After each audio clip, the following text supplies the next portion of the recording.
Good evening. हम लोग कर रहे थे ह्यूमन रिप्रोडक्शन। ह्यूमन रिप्रोडक्शन में गैमेटोजेनेसिस से पहले का हम पूरा कंप्लीट कर चुके हैं। जिसने भी वीडियो नहीं देखा उसका लिंक डिस्क्रिप्शन में, आप वहाँ से पूरा कंप्लीट वीडियो देख सकते हैं।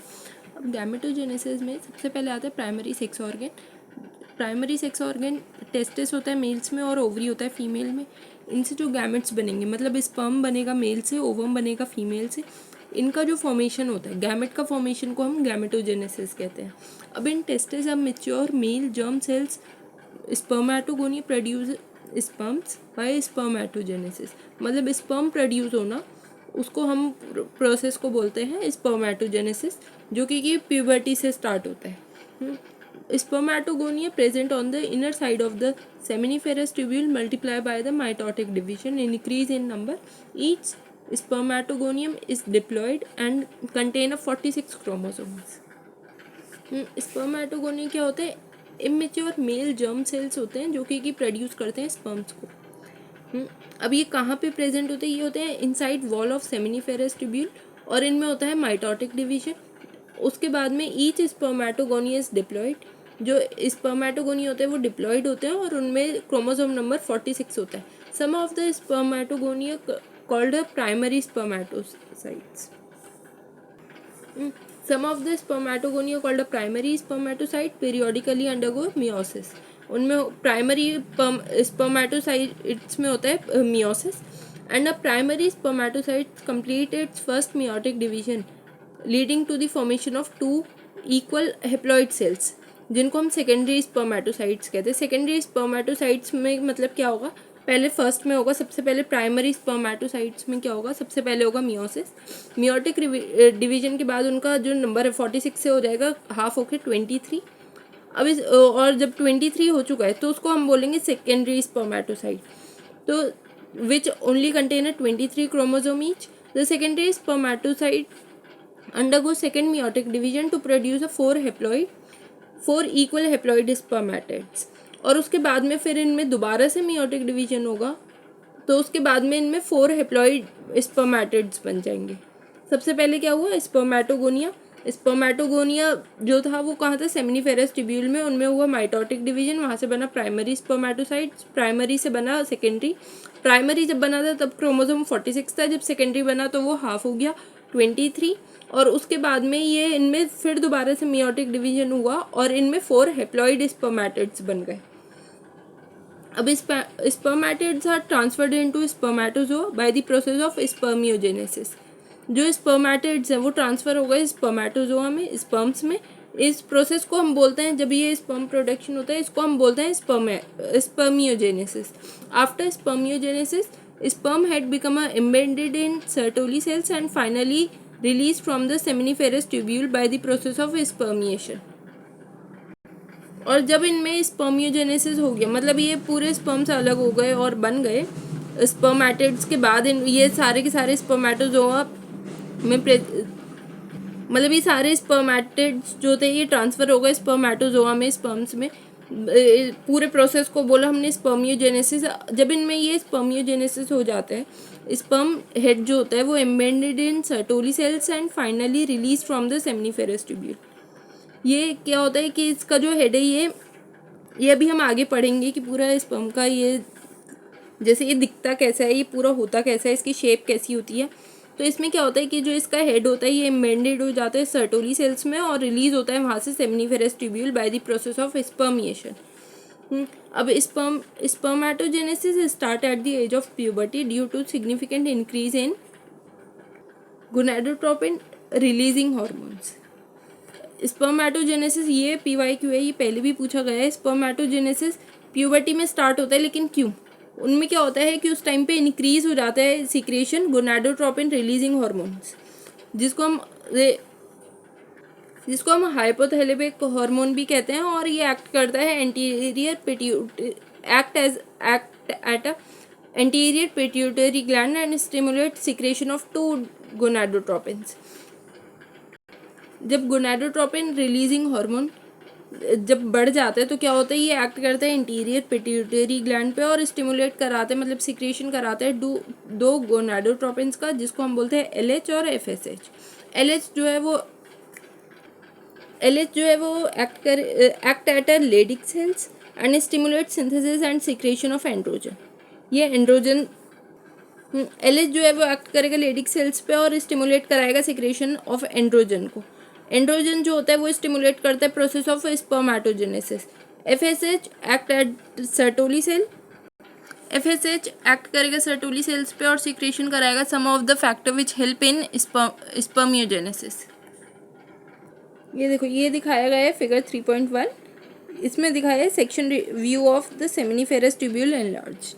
इसमें क्या है, सबसे पहले ये स्पर्मेटोगोनियम है, ये जो लास्ट में है, ये है सर्टोली सेल्स, ये है प्राइमरी स्पर्मेटोसाइट्स, ये सेकेंडरी स्पर्मेटोसाइट्स, ये है स्पर्मेटिड्स, और ये सारे होते हैं स्पर्मेटोजोआ। ये इंपॉर्टेंट है, ये है स्ट्रक्चर ऑफ स्पर्म। ये है स्ट्रक्चर ऑफ स्पर्म। इसमें सबसे पहले ये होता है प्लाज्मा मेम्ब्रेन, ये जो बाहर का है। अब ये होता है एक्रोसोम। अब इसके बाद में ये पूरे को हम बोलते हैं हेड पीस। ये होती है इसकी नेक, ये बीच का होता है मिडल पीस, और ये जो लगे हुए हैं ब्लैक ब्लैक ये जो दिख रहे हैं ये होता है माइटोकॉन्ड्रिया, और ये होता है टेल पार्ट। और ये जो इसमें ये बने हुए हैं ये होते हैं nucleus containing chromosomal material. Overall जो स्ट्रक्चर ऑफ स्पर्म होता है उसको अगर हम माइक्रोस्कोपिक स्ट्रक्चर में देखेंगे तो उसमें क्या दिखेगा, हमें हेड दिखेगा, नेक दिखेगा, मिडल पीस दिखेगा और टेल दिखेगा। जो प्लाज्मा मेम्ब्रेन होता है envelop the whole body of the sperm and the sperm head contain a elongated haploid nucleus, the interior portion of which is covered the cap like structure acrosome। मतलब इसमें सारी sides पे क्या plasma membrane से ये cover होते हैं, मतलब अंदर बाहर की साइड जो सबसे बाहर की जो लेयर होती है वो प्लाज्मा मेम्ब्रेन की होती है, और जो स्पर्म का हेड होता है वो एलोंगेटेड होता है elongated haploid nucleus and interior portion of which is covered cap like structure. ये हमने देखा कि जो इसका इंटीरियर पोर्शन था कैप लाइक स्ट्रक्चर वो था ये एक्रोसोम, और the acrosome is filled with the enzyme that help in fertilization of ovum. और ये जो एक्रोसोम होता है इसके अंदर एक एंजाइम होता है जो कि हेल्प करता है फर्टिलाइजेशन ऑफ ओवम में। अब जो इसका मिडल पोर्शन होता है, मिडल पीस, उसमें बहुत सारे माइटोकॉन्ड्रिया होते हैं। माइटोकॉन्ड्रिया जो होते हैं produce energy for the movement of tail. Mitochondria जो होते हैं ये प्रोड्यूस करते हैं एनर्जी जिससे कि टेल का मूवमेंट हो सके and facilitate sperm motility essential for the fertilization. और इन्हीं की वजह से इसमें मोटिलिटी होती है, मतलब ये आगे बढ़ते हैं। Facilitate sperm motility and essential for the fertilization, जो फर्टिलाइजेशन के लिए बहुत ज़्यादा इंपॉर्टेंट है। Human male ejaculate 200 to 300 million sperm during coitus. मतलब 200 to 300 मिलियन स्पर्म एक बार में कोइटस में आते हैं। And the normal fertilization at least 60% of sperm have normal shape and 40% show the vigorous motility. मतलब इसमें जो 60% होते हैं ना उनकी तो नॉर्मल शेप होनी चाहिए, बाकी के 40% ऐसे होने चाहिए जिसमें बहुत ज़्यादा मोटिलिटी हो, विग्रस मोटिलिटी शो करे। अब sperm release from seminiferous tubule and transported by the accessory duct. Secretion of epididymis, vas deferens and seminal vesicles are the prostate are essential for the maturation and motility of sperm।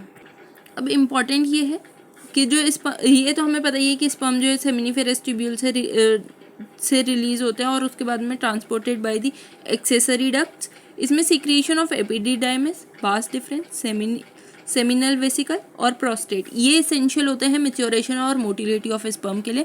The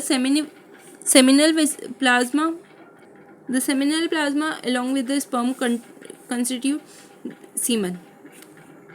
जो seminal plasma जो sperms के साथ आएंगे उनको दोनों को मिलाकर हम सीमेन बोलते हैं। The function of male accessory duct and gland are maintain by the testicular hormone androgen. और ये जो मेल के सेक्स हार्मोन्स होते हैं, सेक्स एसेसरी, ये function of male accessory ducts जो होते हैं एंड ग्लैंड्स, इनको मेंटेन करता है टेस्टिकुलर हार्मोन एंड्रोजन। अब यहाँ से स्टार्ट होते हैं oogenesis। इससे पहले अगर किसी को कोई भी डाउट है आप मेरे से कमेंट में दोबारा पूछ सकते हो। अब यहाँ पे सबसे पहले the process of formation of the mature female gamete is oogenesis। ये जो प्रोसेस होता है मेच्योर फीमेल गैमेट का, इसको बोलते हैं हम oogenesis। इसमें क्या होगा, oogenesis initiated during embryonic stage. जैसे उसमें स्पर्मेटोजेनेसिस में क्या होता है, वो प्यूबर्टी पे स्टार्ट होता है। इसमें क्या होता है, एम्ब्रियोनिक डेवलपमेंट के टाइम पे ही स्टार्ट हो जाते हैं। Couple of million of gamete in mother cells oogonia are formed within the foetal ovary. क्या होता है कि फीटल ओवरी में, मतलब जब बेबी गर्ल बॉर्न नहीं हुई है और वो एम्ब्रियो में है, उस टाइम पे ही उसकी ओवरी में बहुत सारे ये उगोनिया बन जाते हैं। And no more oogonia are formed and added after birth. और पैदा होने के बाद नहीं बनते हैं, पैदा होने से पहले पहले सारे बन जाते हैं। These cells start division and enter into prophase 1 of meiotic division and temporary arrested. मतलब ये सारे के सारे जो होते हैं ये स्टार्ट करते हैं डिवीजन एंड, और ये सारे के सारे प्रोफेस 1 ऑफ मियोटिक डिवीजन में आ जाते हैं और सारे टेम्परेरीली अरेस्टेड रहते हैं। ये सारे होते हैं प्राइमरी oocytes। फिर primary oocytes surrounded by the layer of granulosa cells which is primary follicles. और इसमें बहुत सारे large number of these follicles degenerate during the phase from birth to puberty. Birth से लेके प्यूबर्टी के बीच में बहुत सारे डीजनरेट हो जाते हैं ये follicles. At the puberty 60,000 to 80,000 are left in each ovary. एक में सिर्फ 60 से 80,000 तक ही बच पाते हैं प्राइमरी फॉलिकल, बाकी सारे जो होते हैं वो डीजनरेट हो जाते हैं। The primary follicles get surrounded by the more layer granulosa cells new theca and these are called secondary follicles. इनको हम बोलते हैं secondary follicle. The secondary follicle soon transfer into the tertiary follicle which is characterized by the fluid called the antrum. इनमें क्या होता है, सबसे पहले जब ये 60 to 80,000 सिर्फ प्राइमरी फॉलिकल रह गए हैं, बाकी के सारे डीजनरेट हो गए, इनमें क्या होगा कि जो प्राइमरी फॉलिकल होते हैं वो सराउंडेड होते हैं लेयर ग्रैनुलोसा सेल्स, जिनको हम सराउंडेड होते हैं ग्रैनुलोसा सेल्स और न्यूथिका। इनको हम दोनों को मिलाकर बोलते हैं सेकेंडरी फॉलिकल। सेकेंडरी फॉलिकल जो होता है वो जल्दी से ट्रांसफ़र हो जाता है टर्शरी फॉलिकल में, जिसके अंदर which is characterized by the fluid filled cavity, जिसके अंदर फ्लूइड फिल्ड कैविटी एंट्रम जिसको बोलते हैं। The theca layer is organized into the inner theca interna and outer theca externa. जैसे हमने देखा ना कि प्राइमरी फॉलिकल जो होते हैं उनके आसपास ग्रैनुलोसा सेल्स होते हैं और न्यू थीका होते हैं, इनको हम सेकेंडरी फॉलिकल्स बोलते हैं। और ये जो सेकेंडरी फॉलिकल्स होते हैं ये टर्सरी में जल्दी से ट्रांसफ़र हो जाते हैं और इसका characterize by the fluid filled cavity, जिसको हम एंट्रम बोलेंगे। थीका जो होती है वो ऑर्गेनाइज्ड होती है 2 लेयर में, इनर थीका इंटरना और आउटर थीका एक्सटर्ना। अब इसमें it is important to draw your attention the primary oocytes within the tertiary grow in size complete in first meiotic division. जो प्राइमरी oocytes होते हैं ना within the tertiary follicles grow in size and complete at first meiotic division, unequal division, the large haploid secondary and tiny polar body। ये जो primary oocytes होते हैं ये with in the tertiary follicle ये सारे के सारे grow हो जाते हैं, साइज में बढ़ जाते हैं, ग्रो इन साइज एंड और अपना फर्स्ट मियोटिक डिवीजन कंप्लीट करते हैं, जो कि अनइक्वल डिवीजन होता है। इसमें क्या होगा, एक तो मेन बॉडी बनेगी जैसे सेकेंडरी oocyte, और एक छोटी फर्स्ट प्राइमरी पोलर बॉडी बनती है, first polar body. Secondary oocyte retain bulk of the nutrient-rich cytoplasm of the primary oocytes. The first polar body born out of the first meiotic division or degenerate। इसका मतलब है जो secondary oocytes है ना वो तो रह जाएगा, लेकिन जो फर्स्ट पोलर बॉडी बनी है ये डीजनरेट हो जाती है। इसमें तो क्वेश्चन लिखा है कि क्या होगा, कि वो आगे डिवाइड करेगी या डीजनरेट होगी, वो डीजनरेट हो जाती है। Tertiary follicle further change into the mature follicle और ओवरियन फॉलिकल। जो टर्शरी फॉलिकल होता है वो चेंज हो जाता है बाद में मेच्योर फॉलिकल या फिर ग्राफियन फॉलिकल में। Secondary oocyte form a new membrane zona pellucida surrounded it. जो सेकेंडरी oocyte है उसके साइड में एक लेयर होती है, उस पूरी मेम्ब्रेन को बोलते हैं zona pellucida. Graafian follicle rupture to release a secondary oocyte ovum. और जो ग्राफियन फॉलिकल होता है वो रप्चर होता है और रिलीज होता है सेकेंडरी oocyte से फ्रॉम द ओवरी, जिस प्रोसेस को पूरे को हम ओव्यूलेशन कहते हैं। मतलब ओव्यूलेशन मिड साइकिल पे जब एक एग रिलीज होता है, मतलब जब एक ओवम रिलीज होता है। अब ये देखो, ये लेफ्ट साइड पे दे रखा है ओवरी का सबसे पहले ये क्या है, ये है कॉर्पस लूटियम। ये कॉर्पस लूटियम से पहले यहाँ से स्टार्ट करो। सबसे पहले ये है ब्लड वेसल्स, सबसे पहले होती है ये प्राइमरी फॉलिकल। प्राइमरी आगे जा कर के सेकेंडरी और फिर ये टर्शरी फॉलिकल आते हैं यहाँ पे। इसमें ये जो फ्लूइड ये होता है एंट्रम, फिर उसके बाद में ये आगे जाके बनता है ग्राफियन फॉलिकल और ये आगे रप्चर होती है और यहाँ से ये बनता है ओवम। ओवम बनता है हमारा मिड साइकिल पे, मिड साइकिल मतलब 14th डे। और उसके बाद में और ये अभी हम पढ़ेंगे पूरा कॉर्पस लूटियम और ये सारी चीज़ें, ये होता है इसमें कॉर्पस लूटियम। देखो अब सबसे पहले इस वाले डायग्राम में देखो, ये हमने पढ़ा कि प्यूबर्टी के टाइम क्या होगा, स्पर्मेटोगोनिया बनेंगे, माइटोसिस होगा, प्राइमरी स्पर्मेटोसाइट बनेगा, प्राइमरी के बाद सेकेंडरी बनेगा, सेकेंडरी के बाद स्पर्मेटिड और स्पर्मेटोजोआ बनेगा। इसमें देखा प्राइमरी में ये क्या हुआ, 1 से 2 बने थे, जब 2 बने थे तो क्रोमोसोम नंबर सेकेंडरी टाइम पे, सेकेंडरी स्पर्मेटोसाइट बनने के टाइम पे आधा हो गया था, 23 हो गया था। और उसके बाद में ये 4 स्पर्मेटिड्स बने थे। इनमें क्रोमोसोम नंबर जैसे स्टार्टिंग में तो 46 था, बाद में ये सेकेंडरी स्पर्मेटोसाइट्स के टाइम पे आधा हो गया, 23 हो गया था। अब ये है ऊगोनिया। ऊगोनिया में फीटल लाइफ में क्या होगा कि माइटोसिस डिवीजन होगा और प्राइमरी oocytes जितने भी थे मैक्सिमम वहाँ ओवरी में पहले ही बन जाते हैं। और उसके बाद में बर्थ से लेके प्यूबर्टी के टाइम तक बहुत सारे जो ये टर्शरी फॉलिकल थे, जैसे टर्शरी फॉलिकल जो थे वो चेंज हो जाते हैं मेच्योर फॉलिकल्स में जिनको ग्राफियन फॉलिकल कहते हैं। लेकिन उससे पहले क्या होता है कि जब प्राइमरी oocytes जब ये होते हैं प्राइमरी oocyte, ये सारे के सारे एम्ब्रियोनिक लाइफ में पूरे बन जाते हैं। प्राइमरी जो फॉलिकल्स होते हैं वो सिर्फ 60 to 80,000 रह जाते हैं प्यूबर्टी तक, उससे पहले जितने होते हैं मैक्सिमम डीजनरेट हो जाते हैं। अब प्यूबर्टी तक इतने रह गए। अब इसके बाद में फिर फर्स्ट मियोटिक डिवीजन होगा और उसके बाद में ये फर्स्ट पोलर बॉडी बन जाती है, जो बाद में ये भी डीजनरेट हो जाएगी। और इसमें ये सेकेंडरी oocytes बनते हैं। अब यहाँ से लेकिन यहाँ तक ये होती है एडल्ट रिप्रोडक्टिव लाइफ। यहाँ पे 14 के बाद मतलब 13 के बाद जब फर्स्ट मेंसेस आने स्टार्ट हो जाते हैं उसके बाद से ये वाली लाइफ आती है। अब इसमें क्या होगा कि सेकेंडरी oocyte जैसे ही मतलब सेकेंडरी oocyte के बाद जब ये ओवम बनेगा और ये सेकेंड पोलर बॉडी हमारी बनती है, ये प्रेगनेंसी के टाइम पे बनती है, ये ऐसे ही नहीं बनेगी। ये अभी हम पूरा पढ़ेंगे कि फर्स्ट पोलर बॉडी जो है ये तो एडल्ट लाइफ से पहले बनती है, तो ये बाद में डीजनरेट हो जाती है। ये इसमें अनइक्वल डिवीजन होता है, फर्स्ट पोलर बॉडी बनती है सेकेंडरी और सेकेंडरी oocyte बनता है, सेकेंडरी oocyte है। फिर उसके बाद में जब ये ओवम बनेगा, ओवम बनेगा मतलब ये पूरा फर्टिलाइजेशन होगा, तो उस टाइम पे सेकेंडरी पोलर बॉडी बनती है। ये फर्स्ट पोलर बॉडी के बाद यहाँ से ये हमारी एडल्ट रिप्रोडक्टिव लाइफ स्टार्ट होती है। और बाकी अब हम पूरा पढ़ेंगे menstrual cycle. The reproductive cycle in female primates, monkey, apps and human beings is called a menstrual cycle. जो रिप्रोडक्टिव साइकिल होती है फीमेल प्राइमेट्स की, जैसे कि मंकी, एप्स और ह्यूमन बींग्स में जो होती है उसको हम बोलते हैं मेंस्ट्रुअल साइकिल। जब ये स्टार्ट होती है उसको बोलती है मेनार्की। जब ये स्टार्ट होती है मतलब जब 13 या 14 की एज पे जब ये स्टार्ट होगी उसको बोलते हैं मेनार्की। और ये ज़्यादातर लोगों की 28 to 29 डेज़ की होती है। और एक साइकिल से लेके दूसरी साइकिल तक का जो गैप होता है उस पूरे को हम बोलते हैं मेंस्ट्रुअल साइकिल। अब ovum is release ovulation during the middle cycle.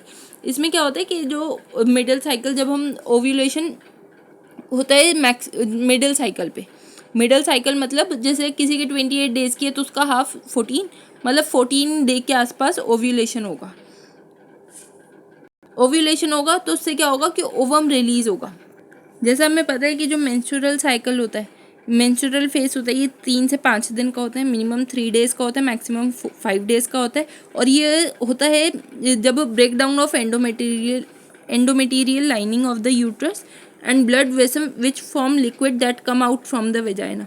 ये एंडोमेट्रियम लाइनिंग जो होती है यूट्रस की वो ब्रेक होती है और उसमें जो ब्लड वेसल्स और ये सब है ये लिक्विड की फॉर्म में वेजाइना के थ्रू बाहर आते हैं। इसको हम मेंसेस या फिर मेंस्ट्रुएशन बोलते हैं। Only occur if the released ovum is not fertilize. ये होगा तभी जब जो ओवम आ रहा है मिड साइकिल पे, ये जो ओवम आ रहा है उस टाइम पे अगर फर्टिलाइजेशन नहीं हो रहा तभी ये साइकिल कंटिन्यू रहेगी, अदरवाइज ये स्टॉप हो जाएगी। मेंस्ट्रुअल में भी less menstruation may be the indicative of pregnancy. मतलब अगर लैक ऑफ मेंस्ट्रुएशन या फिर मेंस्ट्रुएशन कम हो रहे हैं ब्लीडिंग बहुत कम हो रही है तो उसका एक साइन प्रेगनेंसी भी होता है, लेकिन ज़रूरी नहीं है।